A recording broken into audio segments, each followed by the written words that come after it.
itong babala na martial law, pagdedeklara ng martial law, kung ang MPA patuloy na umaatake.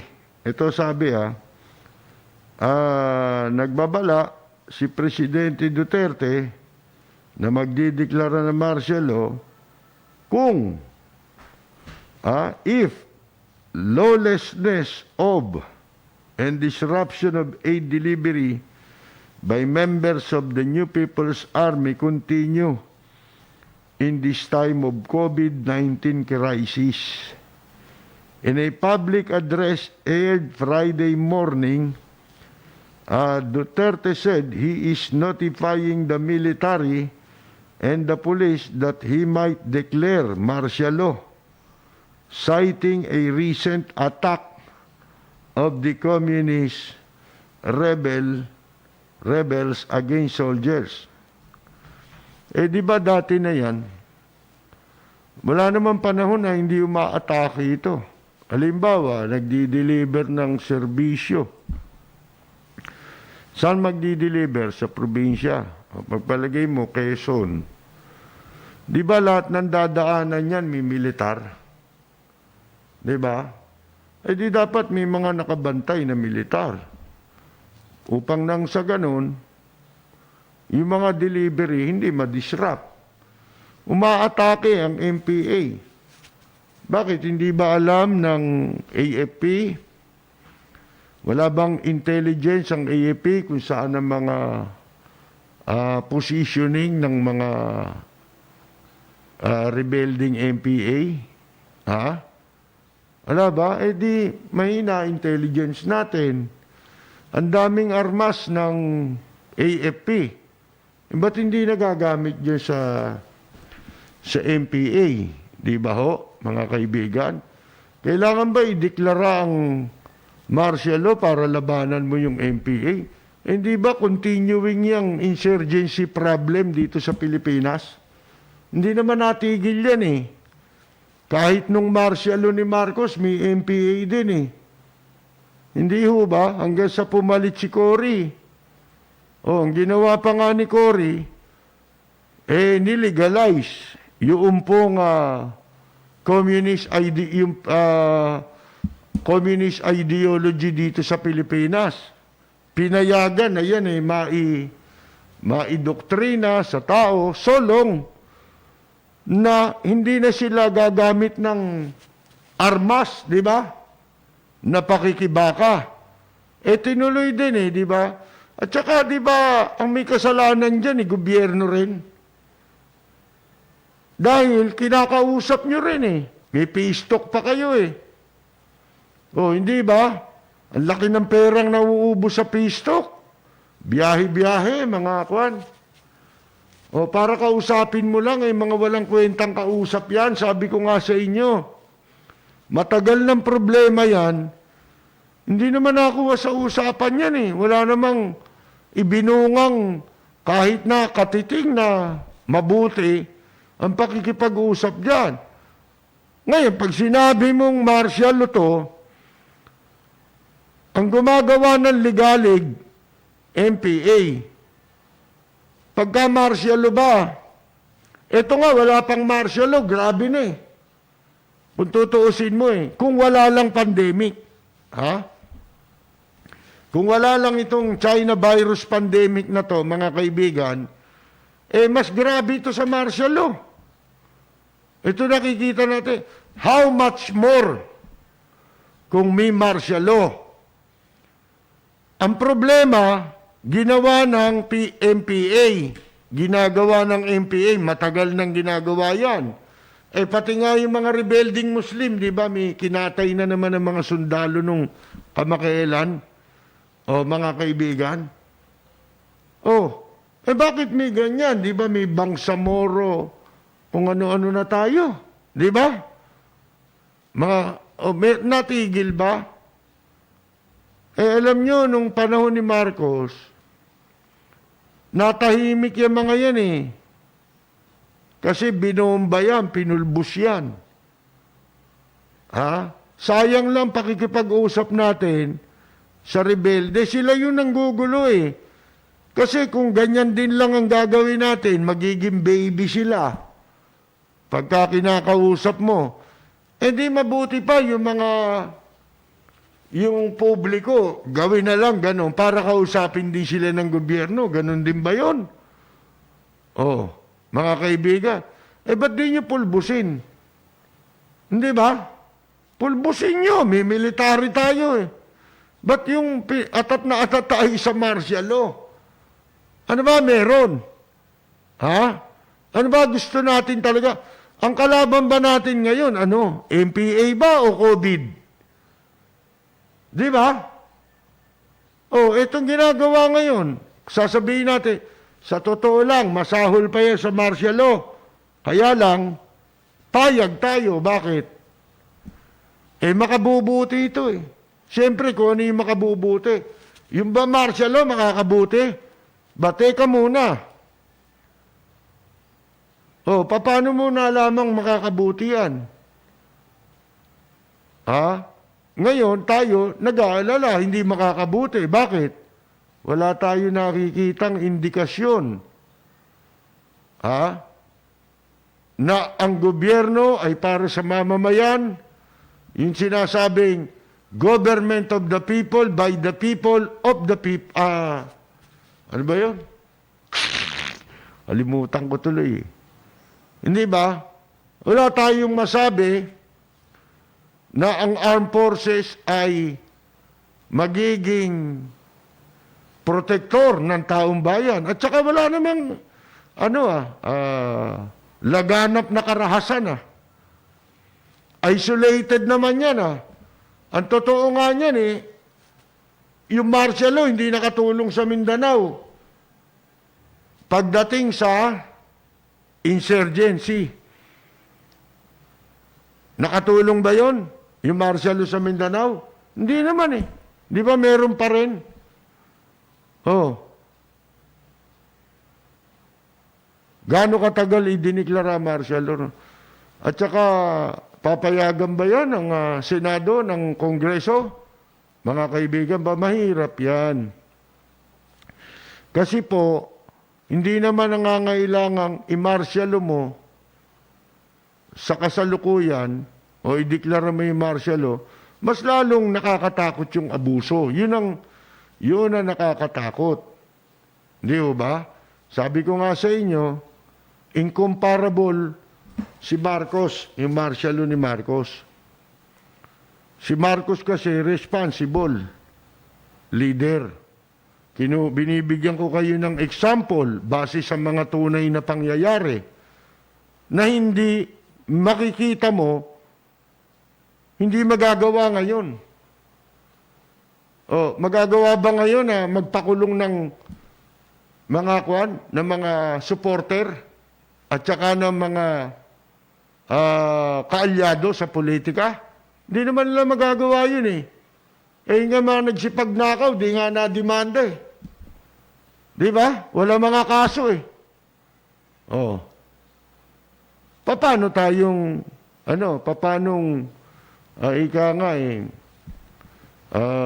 hindi mababahala doon po sa sinasabi niyan. Sipin mo, ginawa ng MPA ang magdudusa tayong mga mamamayan. Oh. Bali ba, nakita ninyo yung martial law sa Mindanao? Tuloy-tuloy yun. Di na natapos yun. Mga kaibigan. Oh. Para bang hindi magugunaw ang mundo eh. Oh. Sinasabi ko lang, mga kaibigan. Ang may kasalanan, MPA. Bakit kami madadamay sa martial law? Sino makapagsasabi sa magiging kapalaran ng publiko sa martial law? Sa ilalim ng martial law rule. Ano kapalaran ng taong bayan dyan? Lalo na ang military, gagamitin ninyo laban sa mamamayan. Kasi martial law eh.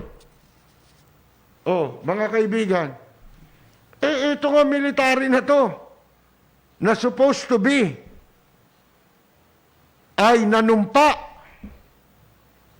na kanilang ipagtatanggol ang ating bansa sa anumang pananakop, naipagtanggol ba tayo nito sa sa ginagahasang teritoryo ng Pilipinas, ginagahasa ng inchik, kinakamkam ng mga teritoryo? May nagawa ba ang armed forces natin? Wala eh. Sino pagdidiskitaan? Mga mamamayan? Gagamitin mo yung kapangyarihan laban sa mamamayang Pilipino ba? Delikado. Nakikita natin yan base sa mga nangyari.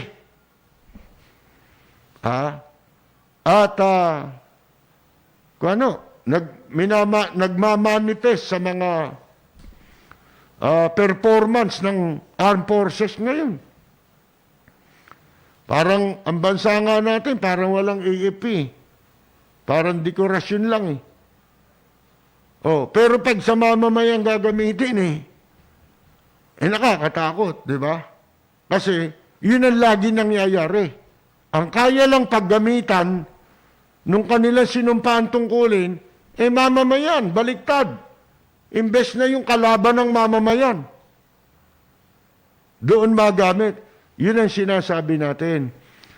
Ang laki ng pagkakaiba sa panahon ni Marcos.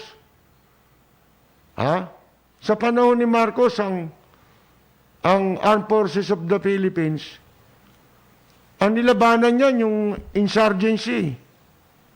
Di ba? Nagbibilang ng patay, hindi napapabalita. Inuuwi dito, truck-truck na bangkay ng mga sundalo galing sa Mindanao. Mga kaibigan.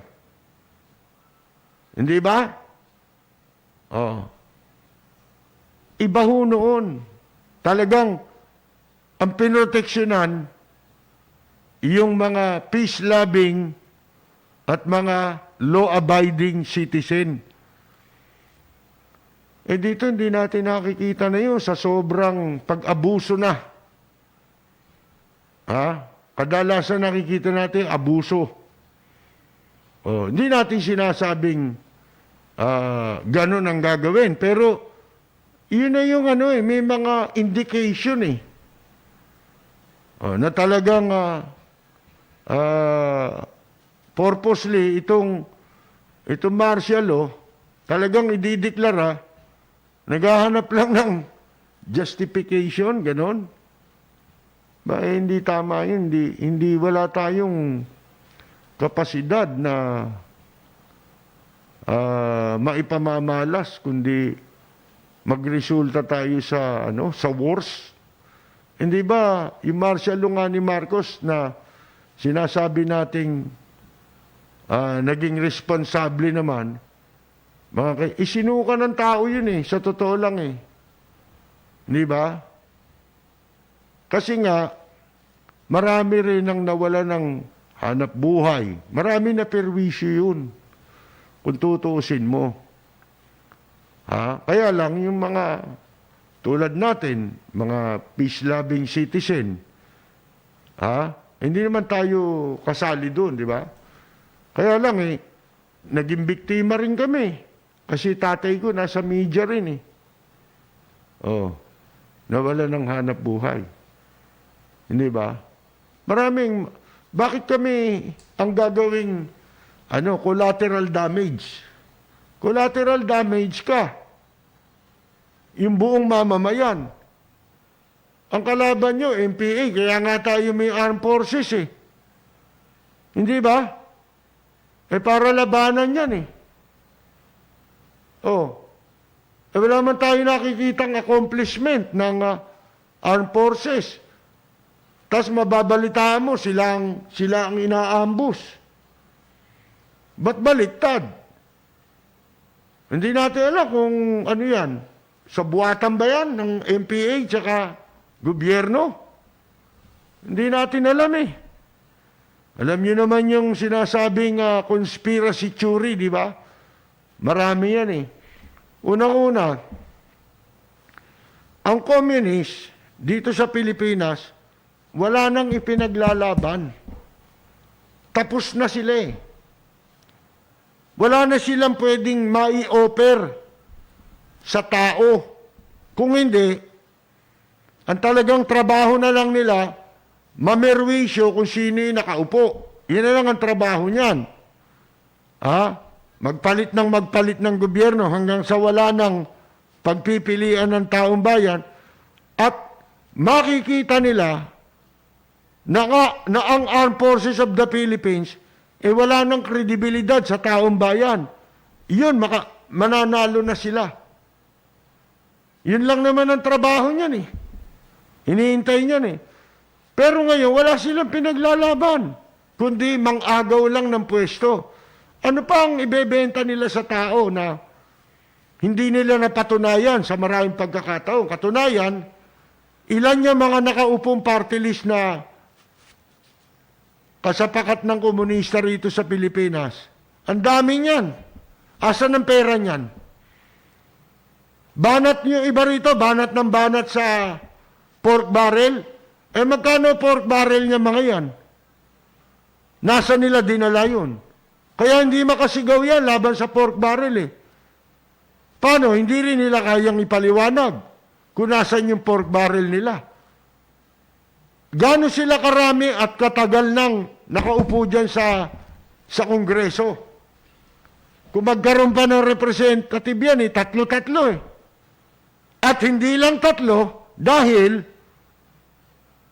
iba-ibang pangalan ng party list, sila-sila yun. Iba lang ang pangalan, pero lahat sila ay kaalyado ng komunista. Mga kaibigan, wala eh. Useless yan yung ihalo mo sa society yung mga yan. Walang ipinaglalaban yan eh. Mga kaibigan. Hindi natin alam, baka mami, martial law, tapos MPA uupo. Magkalaban ba MPA tsaka China? Hindi naman magkalaban yan Nakikita mo nga eh. Mga suot-suot pang uniforme niyan eh. Yung simbolo ng China, di ba? Pati sombrero ni Mao Zedong eh. Yun ang suot niya mga yan eh. Hindi ko ma-reconcile ito. Akala ko ba ang problema ng mundo ngayon, kasama Pilipinas COVID pandemic. Ba't napunta tayo sa martial law? Laban na sa MPA ito. Mga kaibigan, iba na. Bate ka muna. Mukhang sa iba na punta yung pondo natin para sa COVID. Kaya marahil hindi nakatanggap. Ayan. Sinasabi lang ho natin iba itong solusyon na nakikita natin. Ang layo sa putok ng kanyon Hindi yata tugma. COVID, tapos martial law. Ano yan? Sabi ko nga sa inyo, kahit di ka magdeklara ng martial law rito, bakit? Yung bang pagsagupa sa MPA, hindi magagawa ngayon kahit walang martial law? Di ba magagawa yun? Kung yung sundalo nga, yung dating sundalo na binaril, di ba? Yun nga, sundalo na, binaril pa di lalo sa MPA, pwede nyo gawin yan. Doon nyo dapat gawin yan. Dahil yan ang kalaban ng gobyerno. Hindi ang publiko. Bakit itong publiko na wala namang kinalaman sa ambush ng MPA, alam nga naman mag-martial law ka, laban lang sa MPA.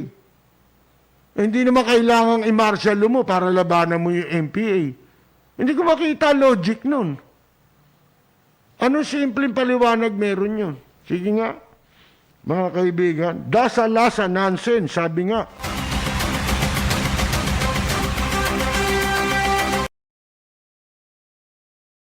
Ang sabi naman ng DILG, mga kaibigan, yun daw mga local executives, local chief executives, meaning to say, mayor, governor, Hindi na raw pwede magdeklara ng enhanced community quarantine nang walang approval ng IATF. Ito pong Interagency Task Force on Emerging Infectious Disease. Hindi na nila pwedeng ilagay sa lockdown ang anumang lugar na kanilang nasasakupan nang walang approval mula sa sa DILG, mga kaibigan. Dapat daw munang humingi ng permiso ng Interagency Task Force on Emerging Infectious Disease o IATFEID. Ang haba nun pag diniretso mo bago sila makapagdeklara ng enhanced community quarantine sa kanilang munisipalidad, lungsod o kaya ay probinsya. Hindi na raw po pwede mag-unilateral declaration ng isang local chief executive na ilalagay niya ang isang probinsya sa ECQ. Ang gulo, hindi alam nyo itong bagong pinatupad Merong ito General pa tawag, di ba? General Enhanced Community Quarantine. Dinagdaga. Hindi ko naintindihan to. Sa totoo lang. Siguro bukas pa natin ma-absorb ito, Hindi ko pa naiintindihan anong kaibahan nitong kasi meron mga bagong sinasabi patungkol dito sa pinahaba pa. Naabutin hanggang sa Mayo 15 raw. Sabi ko nga sa inyo, para sa akin, walang problema yan. Kahit gawin pa nating 1 taon yan, so long na meron tayong mga kakainin at ipakakain, po. Wala namang problema yan Kung may pamamaraan ang gobyerno, kahit gaano pa kahaba yan. Kasi hindi na natin alam kung ito na mga huling araw na binibilang natin sa mundong ibabaw. Hindi natin alam kung bukas makalawa, magugulantang na lang tayo, tapos na lahat. Umuulan na ng apoy. At dumarating na si Kristo, mga kaibigan, po? Sino nakaalam niyan? Kahit na hindi ka pa na-COVID, kung dumating si Kristo, hindi ka na mako-COVID, pero patay ka rin. Kasi uulan ng apoy. Patay ang mamamatay. Buhay ang mabubuhay. Mabubuhay ang buhay. Pati patay na mabubuhay. Ayun po. Bueno, mga kaibigan, tinanggal na pala si Nograles bilang spokesman ng Interagency Task Force on Emerging Infectious Diseases. At siya'y pinalitan na ni Harry Roque. Baka magiging presidential spokesperson yung nababalita ko. Na dati nang napabalita pero naudlot pagkatapos pagbabanatan dahil sa kayabangan sa laban sa militar, po. Yun. Ito, magbabasa tayo, when the smoke is going down. Susunod naman niya sa ibang araw. Wind of change. Sige. Pero babati muna tayo dahil kakapusin tayo sa oras nito. Haba pala nitong mga kwan dito. Dapat natin banggitin. May birthday pa ron. Si Robert Aquino ng Hong Kong, si Oldies But Goodies, isang musician. Lilian Cato Ruiz ng Bay Area sa California. Leon Nilo, si Art Bell Sina Joe Fort, binabati rin natin. Glenn, Doctors Gina and Gian Embate na nanonood sa Lanao del Norte. Musta po kayo dyan? Mga frontliner pala yan. Pedro Penduco, si Nixon Nang Torres ng New York, kasamang nanonood si Mary Jane Molina. Si Marlon Pexon na kaibigan po natin sa Chicago, nanonood. Si Janet Te, si Greg Veluz Jr., si RJ Rivera, Robert Ledesma Baria ng Riyadh, Kingdom of Saudi Arabia, Teodora Alcairo, Leds Chulbo, nanonood din to pati sa TV Plus, isang musician din. Antonio Ramon Buganan from Cavite. Si Eden Cruz Payumo sa US of A din po yan. Kaibigan nating Rudy Santos ng Bandang Horoscope. Mga katropa ni Jun yan. Si Freddy Datu. Si Celestino Tolentino, Rusty, isa rin pong veteran musician. Olongapo, Japan, lahat po yan, Macau. Ray Bonifacio, ang idol natin, banda rin po, ng Bandang Halimaw. Dati, nasa ano na po ito? California. Yan, si Cherry Noblesada. Nabanggit niya yata natin si Cherry. Annalyn Lopez. Si Freddy Datu. Ayan, si Harton Tours. Joseph Jude Caporal Villaseñor, watching from Kuwait.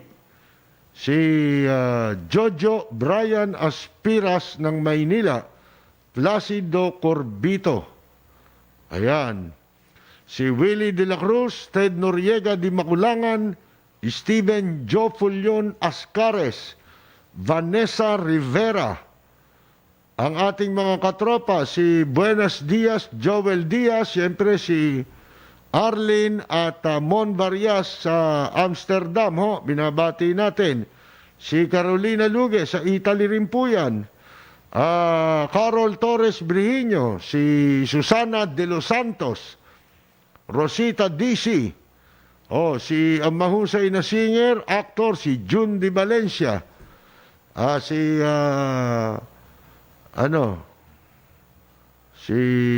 Carmela Torres Balcos, binabati natin. Si Mark Ellis de Guzman, Eric Swan, Bambi Blanco from Vienna, Austria. Si Cyril Belen ng Antioch, California. Christian Lloyd Bulanadi, At binabati natin si Ethel Bulanadi na kanyang pinsan sa Talavera at birthday daw sa anak niya, happy birthday daw sa anak niya kay Keng Keng Bulanadi. Pagbati yan, magdadala raw siya ng sibuyas galing Nueva Ecija. Si Leo Villena, nanonood po. Si Joe De Lemos, Romel Centeno, Alberto Arevalo, si Roel Santos ng Marikina, binabati po natin, si Joey Regalado ng Los Angeles, California, Jermaine Isidro Aguila, sina Cecilia at Saldi ng Santa Maria, Bulacan, May Jaja at Jolie ng Makati, Marlon ng Pasay at Maricel at Jan at Alisa ng Tagig. Si Bobby, Noemi, ang mag-asawa, mga kaibigan, na napakagagaling na musician. Bobby Gomez, tsaka si Noemi ng The Brothers Unlimited. Yan po, mga kaibigan. Ang husay niya, pag napakinggan ninyo, Pe-play natin dito ha, Bobby ha. Papaalam ko na sa iyo ha. Yung iyong mga kuan. Ina-upload ha.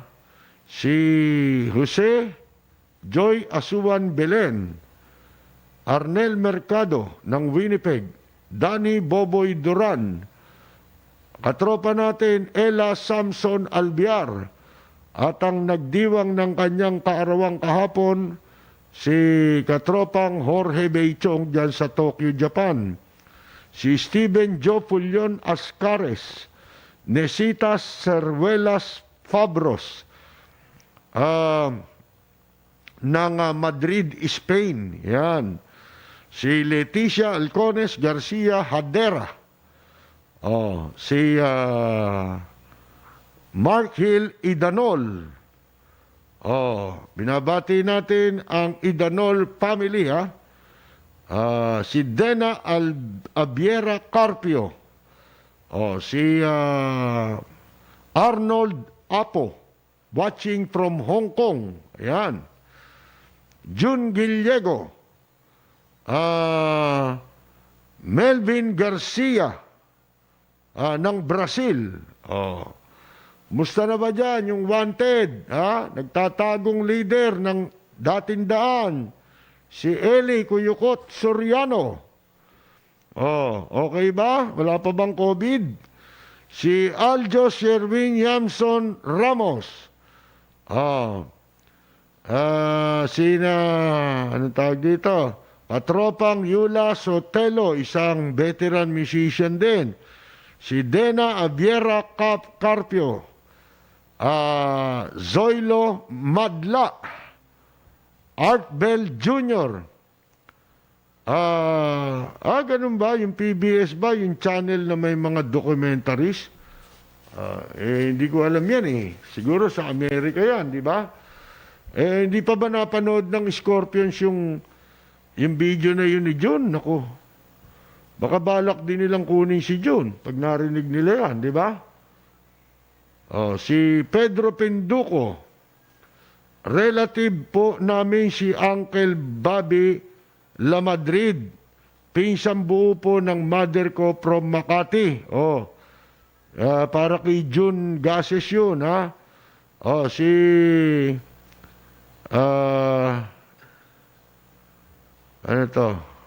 Maria Elena Rapada, at saka sa kanyang anak na si Migs Medina. Ayan. Si Geraldine Alandi. Kilala niyo ba si Geraldine Alandi? Si Gigi yan eh. Ng Nonoy and Gigi. Mga kaibigan, yung mga kasama natin sa live jamming yan. Si Marlon Lansangan, Public Broadcasting Service. Channel po yan, lahat ng state dito sa US. Meron yan. Isipin mong kumantaro si June. Mga kaibigan. Edgardo Santos, watching from Bermuda. Nasa Bermuda, nasa barko ba kayo? Si Leonilo Baculanlan, Loida Haruda, watching from Hong Kong.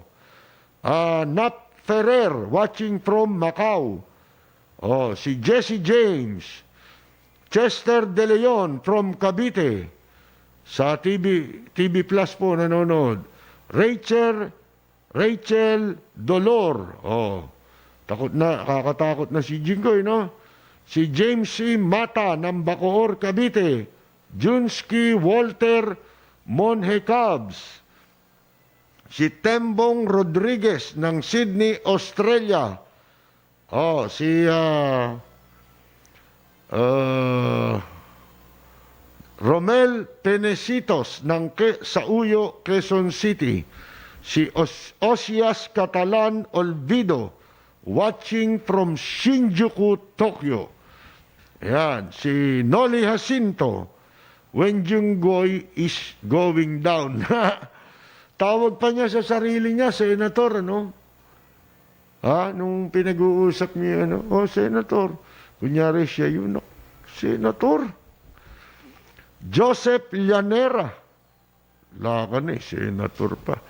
Rainier Guzman, Catherine Uy, Maria Elena Rapada, at ang Medina family sa Malagasang, Imus, Cavite, binabati po natin. Si Bella Salidor Privado, Rehencia ng Kuwait. Si Rose Aligato, next time daw, wind of change. Sa Monday, meron tayo di ba? Si Hai o Jai Zeraus, hirap ng pangalan nun. Si Mike Oishi, yan. May baba. Si Ernesto Frias, si Nixon ng Torres, kasamang nanonood si Mary Jane. Mukhang nabanggit na natin. Kuya Bob, acoustic. Sino yung kasama ba ni Junior? Yung Bob. Si Tyron Arevalo. Salamat din Tyron. Si Jet Ramos. Si Jet. Si Jet nabanggit. Bakya Onsa. Yan. Si Jose Benz Oreta. Ayan po. Pakitutukan ng Cabiao San Fernando Sur. 3 linggo ng Alang Food Pack. Yon. Si Brenda Espeleta ng Norfolk, Virginia. Plakado raw.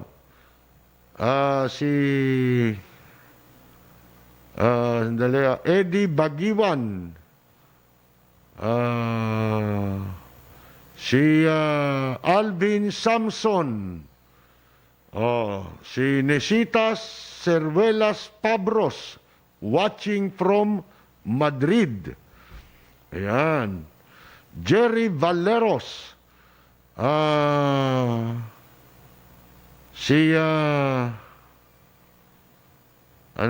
Happy birthday daw sa anak pala ni Jojo Brian Aspiras, Batiin natin. Birthday pala ni Alfred Brian Aspiras. Dahil birthday mo, narito ang ating pagbati. Para sa nagdiriwang ng kanilang kaarawan, happy birthday, ang bati ko, ang bati namin sa iyo. Nawa ay lumigaya ka,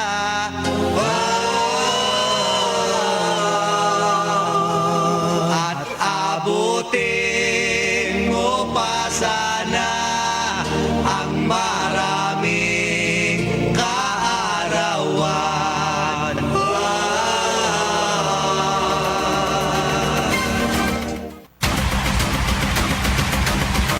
Si Danny Boboy Duran, isa rin pong musician, veteran musician, katropa natin sa Malatip, sa Ermita nung araw pa, Richard Galliano, si Soilo Madla, si Ren Heroni, si Mark Bundalyan, meron daw rito, troll Sabi ko sa inyo, basta nabanggit si Soriano may pumapasok Siyempre si Mirna Guillermo pala, siya ay frontliner din mga kaibigan Taga Chicago po siya, pero nasa ibang state yata siya ngayon. At siyempre si Roxanne Rankin sa Florida, frontliner siya. Si Noisky Rajab, si ano ito si Nonoy and Gigi. Reynaldo Acosta ng New York. Si Ernesto Frias, nabanggit na rin ito.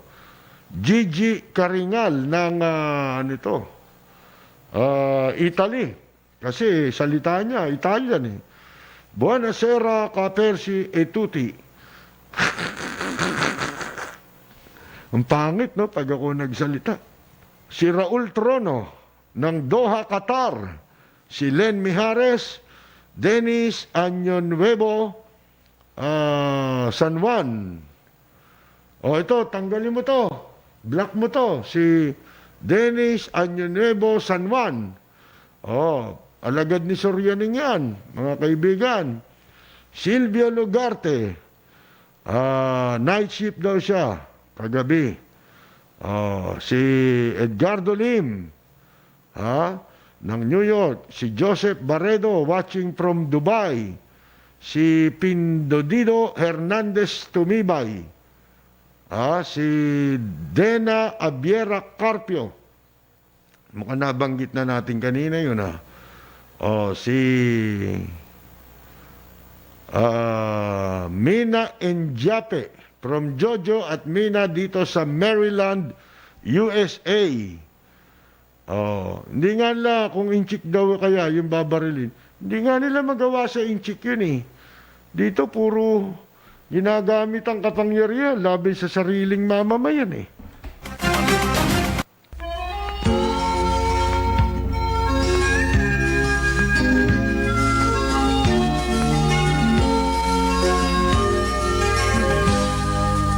Bayan ko ay isa ang lahi.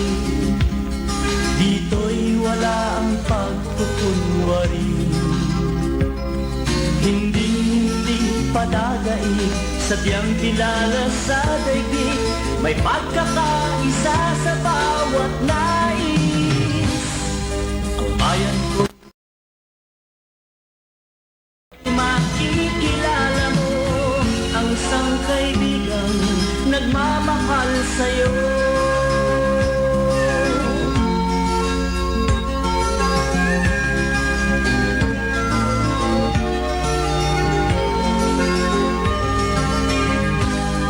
Ang bayan ko'y punong-puno ng yaman.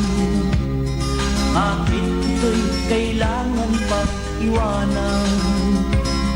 Hindi nga ba't anong sarap mabuhay ng buong ganap sa bayan mo, sumapit mang yaong wakas. Dito sa bayan ko, lahat kami pantay-pantay. Walang nang-aapit, ang pag-ibig ay tunay. Dito sa bayan ko, dito'y makikilala mo ang mga kaibigang nagmamahal sa'yo. Dito sa bayan ko, lahat kami pantay-pantay. Walang nang-aapit, ang pag-ibig ay tunay. Dito sa bayan ko, dito'y makikilala mo ang isang kaibigan, ang mga kaibigan, ang bawat kaibigan na